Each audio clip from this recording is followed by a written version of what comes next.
Hi, I'm Billy, the Whisky Exchange ambassador, and I'm here today to have a chat all about the wonderful world of Glen Grant with Dennis Malcolm. Hello, Dennis. How are you? Hi, Billy. I'm fine, and it's nice to meet you. Excellent. Yeah. For the first time, having bumped into you almost at shows, it's the first time I've actually had a proper chance to have a chat with you. So, yeah. So, jump straight in. How did you get started in the world of whiskey? Well, I think it was just it wasn't by default. I think it was going to be my destiny because my father worked at Glen Grant, and before him, my grandfather. So we go back. My family goes back to the son of the founder who took over the distillery in 1872. So I could see no other thing for me to do but to make whiskey. But I had something in my mind that used to bother me. I was quite a person for maybe finding out how things worked, usually when I was younger. And I could never really understand why a cask, shaped the way it is, could hold in a liquid like whiskey, which is thinner than water. So I always wanted to be able to make a cask. So when the opportunity arose when I left school, I became a cooper, apprentice cooper at Glen Grant, which was fantastic. Yeah. And I served my time for 5 years fully at Glen Grant, and then spent the next 6 years very inquisitive when you're young, you know. I wanted to know how it was all made. So I spent the next 6 years from the malting right through to the distillation, you know, the mashing, fermentation, distillation. I wanted to be able to do it myself before I could speak about it. So I did that, and then went into sort of assistant manager type brewer's role in 1972. Stayed at Glen Grant, which had a sister distillery called Cappadonic, which was Glen Grant number 2, 1898 to 2001. And then in 1979, I was offered the position of manager at Glenlivet Distillery, because that was part of the Glenlivet Distillers. So I went up there 79 to 83 when a big company called Seagram's bought the Glenlivet Distillers, which merged the Chivas Stills and Glen Grant to the Glenlivet Distillers together. And to enable them to sort of blend the people, you know, and give them more experience, they moved all the manager about. So they asked if I'd go back to Glen Grant and Cappadonic. So I went back there as manager from 83 to 92. And then from 92, I was then promoted to general manager for all the Chivas distilleries. That's 9 and I was based at Keith. So I still had control of Glen Grant up until then, you know, and stayed there until end of 99, 2000, when they were slumming down the industry, and that's before Pernod took over.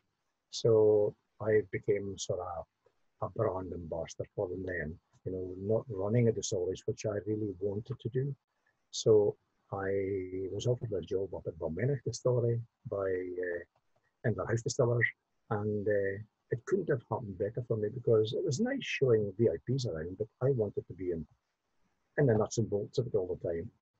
So I took on that job up there for 6 years, and it was a bit of a double-edged sword because it was bucket production, setting the place up properly, and it was a manually operated distillery.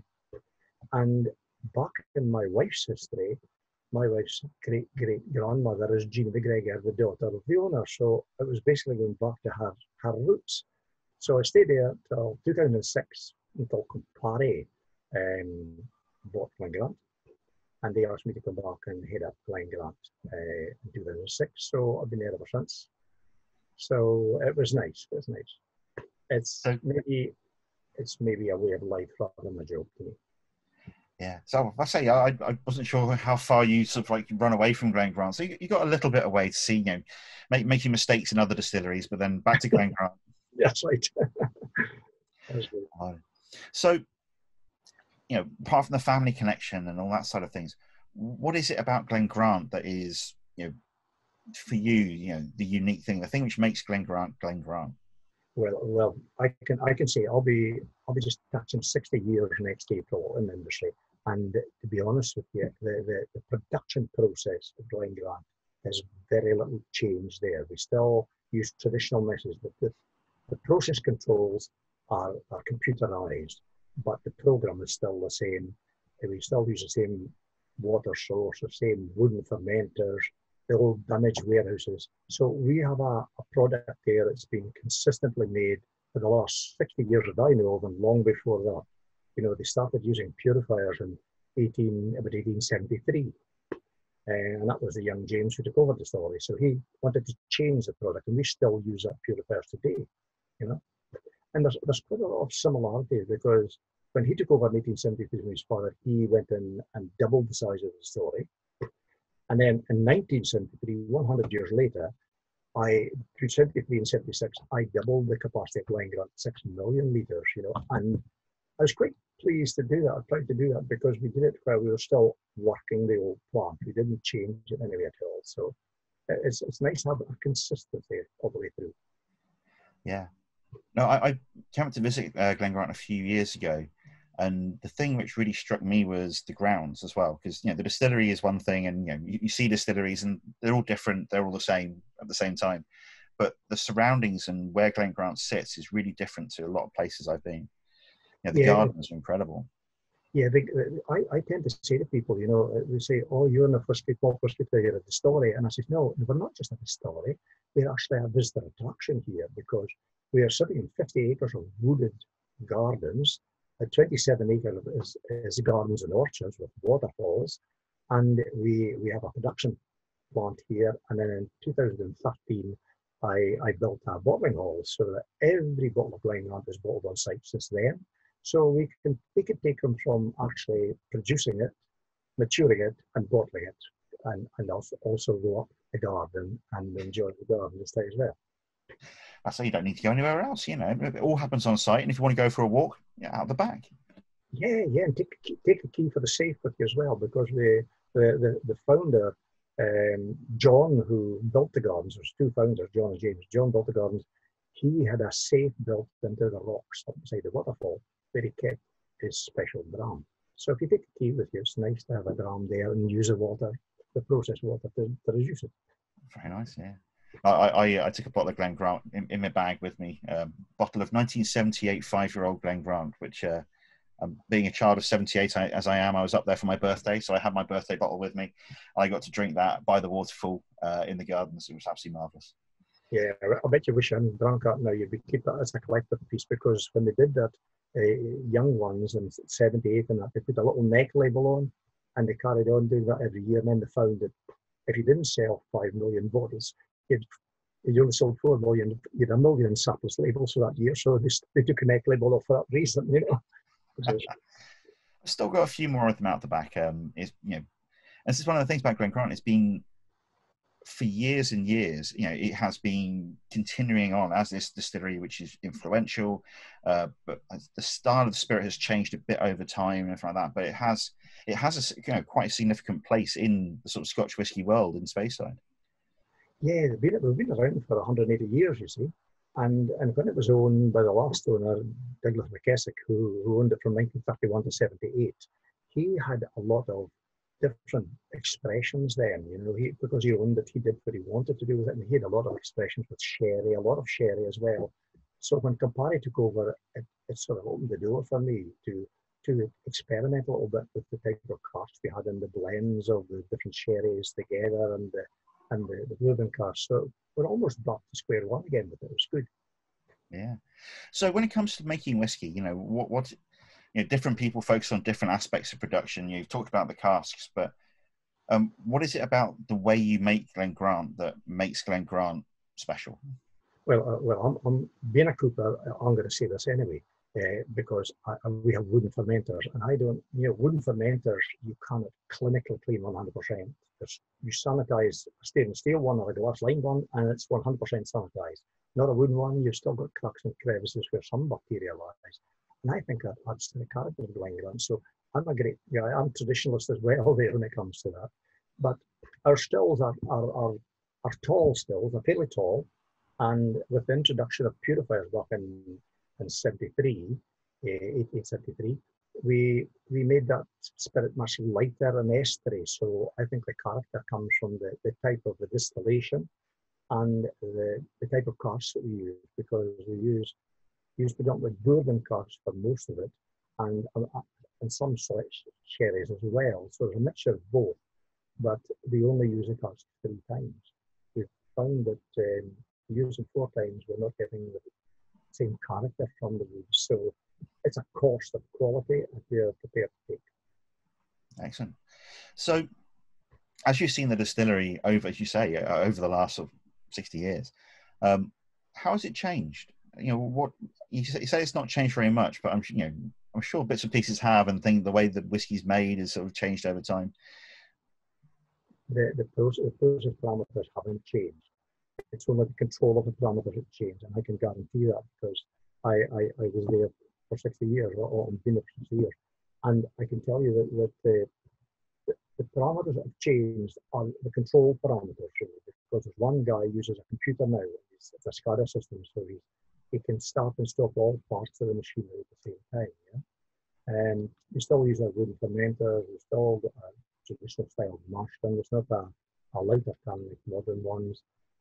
So there's very little change really, just the control systems, and maybe got a forklift to move the cask rather than somebody said to me, what is innovation to be? And I said, a forklift's innovation. A calculator is innovation because you had to go to the filling store and you had to weigh their casks empty, fill them, weigh them full, pair and gross them, and then work out the long division sum, how many gallons of spirit was in the cask, or litres of alcohol. Nowadays, the flow logs, they do it for you. Just punch in the strength, the depth, and indication that does it all for you. So it's the control system that's changed a little, but the people are still doing the same thing as I did when I started. Wow, that's brilliant. Again, we see so many distilleries, we've seen sort of big changes, and one of those wonderful things people do talk about. Oh, yeah, it's all done by computers now. It's like it's still people pressing the buttons on the computers, and it's still people actually running the distillery themselves. Yeah, it's still people that's doing it, and the thing is, it's more difficult for a young guy to come in and learn because you've got to learn the whole process now. Whereby when I started, you went into malt barns and you're a few years in there to learn the malting process, then into the tun room to clean the fermenters, then into the still house to learn the distillation, the firing of the stills, qualify stills, and then mashing. So you had a long apprenticeship to do that, and it was easier for you to learn it that way. I think you got more time. Nowadays, the young guys have got to come in and be computer literate and know everything at once. So that's where the experience of older guys can help, because you can build in safety checks so that the computer can't run everything. Wow. Yeah, it's one of those ones. I go through the distillery these days. I know how all the different bits work, but I can't do the bits. I've never done them in the distillery.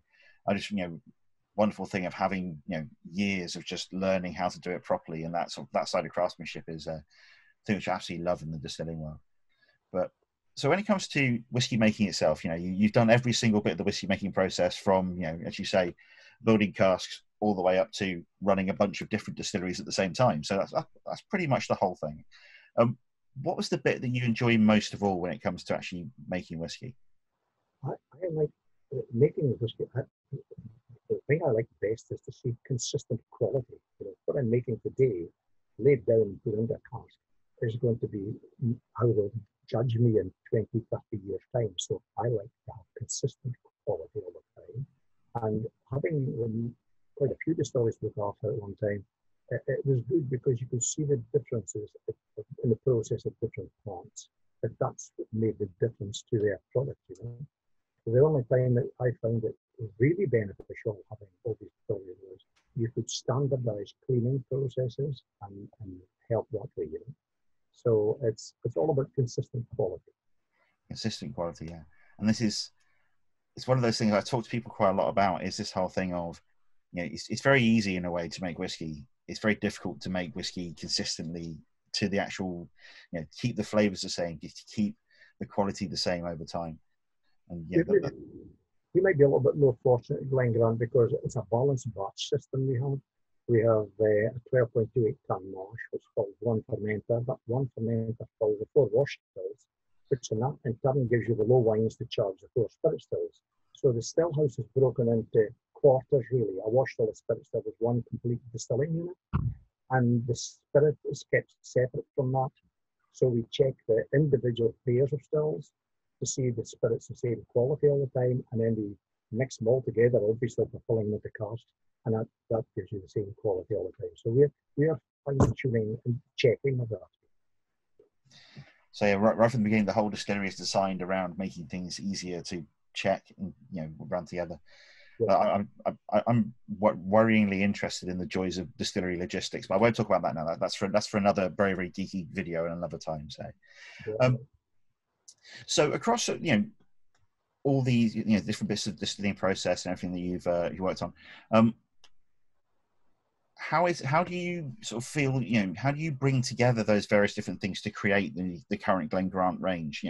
Glen Grant's changed its range a little bit over time, but how do you sort of like bring those together to sort of form this new range of whiskies you have at the moment?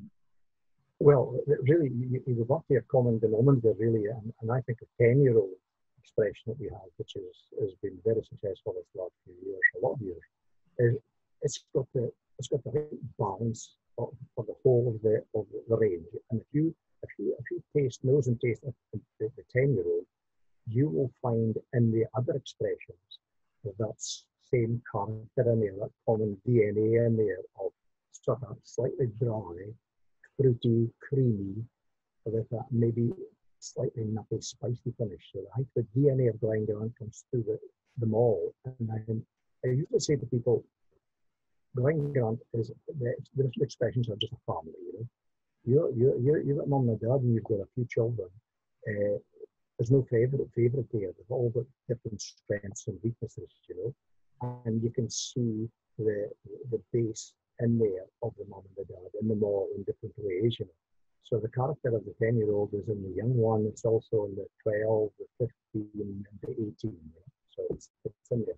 I think protect your DNA is an important thing to do. Yeah, and again, it's that if we didn't have that distillery character, you didn't have that DNA, why have multiple distilleries? It's each distillery creates its own thing, and that's like they're like people. They're all different, all unique, and that's why they're on this land, on this earth. And they're like casks, The distilleries are like casks. They're like people. They all mature at different times as well. So you've got to monitor that as well.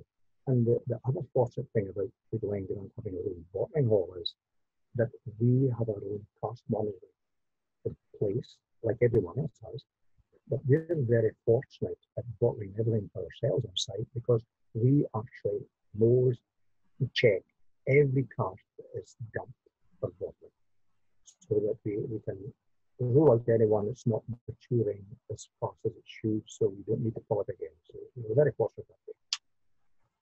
Yeah, the hands-on, again, it's the from beginning to end process. From the moment the malt arrives to the moment a bottle leaves, you have complete control over sort of every single variable, and you can make the whiskey exactly what you want it to be, and that that level of control must really useful.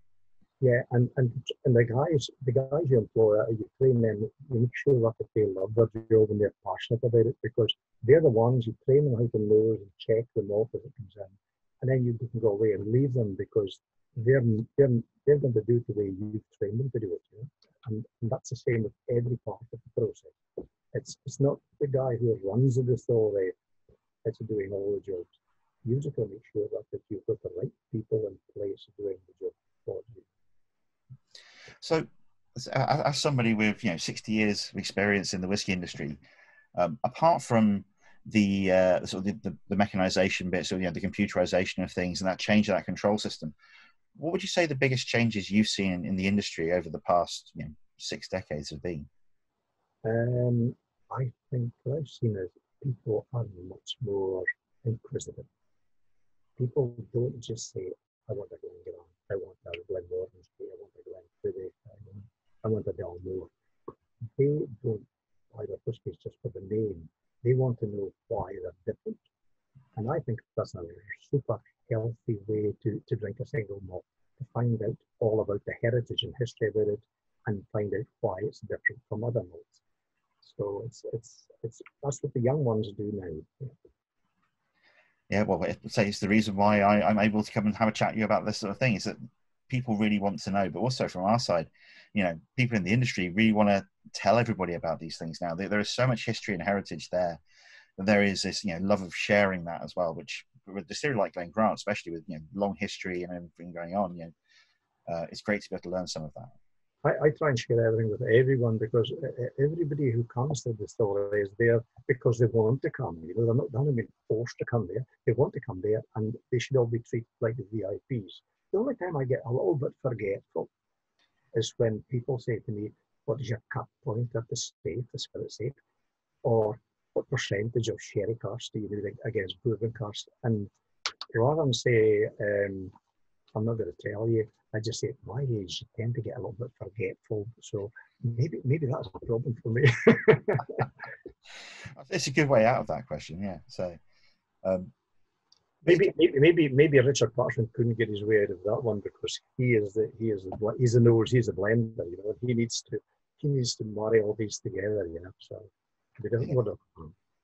On it. So while working in Glen Grant, what would you reckon is sort of the most difficult thing you've had to do in your sort of like your whiskey career? When, working with Glen Grant, what was the sort of biggest difficulties, biggest sort of challenges you come across? Well, I wouldn't say there's any great challenges because I think if you get new people to come and work for you, it's up to you to train them the way you want them done to do the job. And once you have that in place, it makes life an awful lot easier for you. Sometimes the challenges can be the weather, you know, because the weather can affect farmers and the crop and the yield, and you plan for the next year volume of production to be filled and find that the barley yield is much poorer and much more expensive. So it makes life more difficult for you to do, you know. Yeah. No, that is very much one of those things where you make your life as easy as you can. So you get the right people in, train them up, make sure they know what they're doing, and then just let them on their way. But you set the whole thing up in the first place.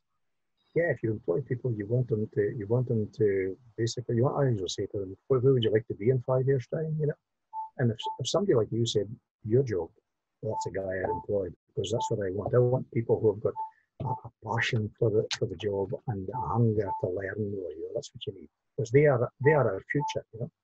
Yeah, and again that sort of thirst for learning, that thing, wanting thing is a thing which I see through loads of the whiskey people we have at our shows. And when I see you at our shows, the queue of people who want to come and say hello and want to ask you questions, it's a really great thing how much interest there is. Yeah, and most times when people speak about it, you say, but it's so simple to make. It's barley, water, and yeast. The ingredients. And I kept saying, no, it's not. You've missed out the most important ingredient, and that's the people. Because anyone can buy the ingredients, but you need people with passion to make that consistent quality product for you. They are the most important part of it. Excellent. So you have your people and that. So I'm going to ask you the question, which you said already you don't have a favourite, but when it comes to the Glen Grant range, what as you say, there's lots of different casks you use, there's lots of different sort of bits of maturation you use, and what is your favourite style of Glen Grant? What maybe not as particular favourite individual whiskey, because I wouldn't want to make you want to choose. When it comes to your style of Glen Grant, what is your style? My style, I look for the DNA of Glen Grant every time. I want it to be slightly dry and fruity on the nose, and I want it to be sort of sweet and really fruity on the palate with a nice fruity, sort of light spicy finish to it. So that's what I like really for Glen Grant. Cool, excellent, and that, as you say, that's the DNA. That's the sort of the core of the Glen Grant range, and it's it's what I look for in them as well, really. And it's not a heavily sherried single malt Glen Grant. It's a bright golden colour. You'll notice the colour. If you line the whole range up, you'll find very little differences in the colour. I strive to keep a consistent colour all the time as well, because I think if you've got a 10-year-old and it's light in colour this time, and then it's slightly darker the next time, it's just confusing. People just say, what's going on, So you really want to keep a consistent colour. Cool. And in the end, sorry? Myself with the 18-year-old 4 years ago, because I looked at the stocks and I didn't have enough sort of stock to sustain it going forward for about 10 years. So I had to be careful how I selected the casks, and I wanted it to be natural colour, no correction at all, So it was all American and bourbon wood, remade hogsheads and barrels, and natural colour. So the colour changes slightly, but it's still a nice bright golden colour. Yeah, I remember when that was introduced. You know, we had it. It does sort of, you know, it's that beautiful golden color, and it's great that people, you know, even when you're producing, maybe not as much as other whiskies. You know, Glen Grant 18 is quite hard to get hold of sometimes, but still, with those larger batches, you still keep the natural color and allow the consumers to sort of go, that's fine. I'm happy with the color change, because you know, you that sort of respect for the consumer is always a nice thing to see as well. Yeah, yeah, and we did one 3 years ago, and that was a 15-year-old batch strength. You know, if you do cask strength, you've got a problem, because casks all mature at different strengths, vary, you know, it could be 54, 53, 55. So what we did is we decided to take all 15-year-old first world bourbons, dump them all together, and they were all around about 52, so we took them to 50. So we've got a batch, consistent batch strength, non-chocolate, so it's something different. You know? But it's still, you can still find the DNA of Glen Grant in there. That's the important bit. So anyway, just to wrap up, ask you a question. So what do you see the future is for Glen Grant? And also, what do you see the future is for you and Glen Grant together? Well, as I said, it hasn't been a job for me. It's been a way of life. So I suppose I don't know what I do without it. You know, it's just my everyday way of life, being involved with Glen Grant, and I can see quite a bright future for Glen Grant, because Glen Grant was sort of restricted quite a bit when it was owned by Seagrams or Shivers from 79 to 2006, when Campari took over, really. That's a long time, because the majority of Glen Grant was produced and made for going into Shivers Regal, and Glen Grant was just like taking over for the 5-year-old for Italy. But now that we've sort of got our own control now of that, and we are laying down stocks for the future. So we're gradually building up more and more stocks so that we can sustain what we've got and increase the expressions as the years go on. So more Glen Grant to come, and you'll be hanging around and making sure that it all still works. Yeah. Well, I won't be doing the hard work now, because the guys are super operators down there, and they've got a young man there. I trained the young man, Greg Stables, and he's a fantastic manager for running Glen Grant. So I think it's in safe hands, and I'll just sort of interfere from time to time. As is right and proper. Yeah, and if you're ever up in this area, you be sure to give me a shout, give me a ring, and I'll take you on a little tour of ours. Oh dear, that's an offer I can't refuse. So, anyway, well, Dennis, thank you very much for having a chat with me today, and good luck with not interfering too much. Yeah, okay. Thank you very much, Willie, and you take care and keep safe, and have a nice time at the IWS. Thank you.